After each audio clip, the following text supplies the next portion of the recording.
ভগবানের আশীর্বাদে আজ মরতে মরতে বেঁচে গেলাম। So hello everyone, welcome to my channel unscripted Riyaz blog. আশা করছি সবাই খুব খুব ভালো আছো।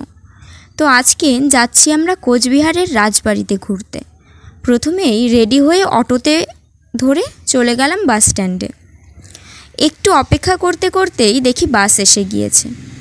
বাসে টিকিট কেটে জানালার ধারে সুন্দর হাওয়া খেতে খেতে নেমে পড়লাম কোচবিহার বাস স্ট্যান্ডে। তারপর হাঁটি হাঁটি পাপা করে রাজবাড়ির উদ্দেশ্যে রওনা হলাম।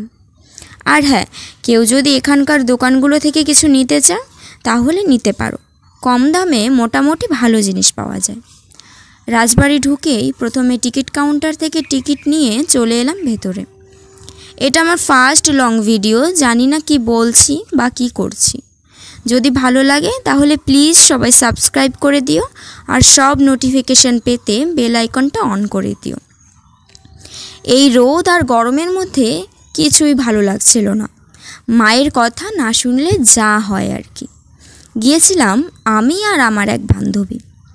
আমি কি বলবো ব্লগে বুঝতে পারছিলাম না বলে ও বলছিল কাপলদের দেখাতে, কিন্তু সেটা করলে কাপলরা এসে পিটুনি দিয়ে যেত যে। হাঁটতে হাঁটতে রাজবাড়ির পেছনের দিকটায় চলে গেলাম। এই দেখো কি সুন্দর না রাজবাড়িটা। আজ আর ভেতরে ঢোকা হলো না, কারণ বান্ধবীর আজ একটু বাড়ি যাওয়ার তাড়া ছিল। সেখান থেকে শুধু আখের রস খেয়ে গাড়িতে উঠে পড়লাম। যেতে যেতেই আমাদের গাড়ির একটি ট্রাকের সঙ্গে অ্যাক্সিডেন্ট হয়ে গেল। একটা ছোট্ট বাচ্চা প্রচণ্ড ব্যথা পেয়েছে, তবুও কারো তেমন ক্ষতি হয়নি। কিন্তু সেই ট্রাকটা আমাদের গাড়িতে লাগিয়ে দিয়ে সামনে একটি কুকুরের ছোট্ট বাচ্চাকে মেরে দিয়ে চলে যায়।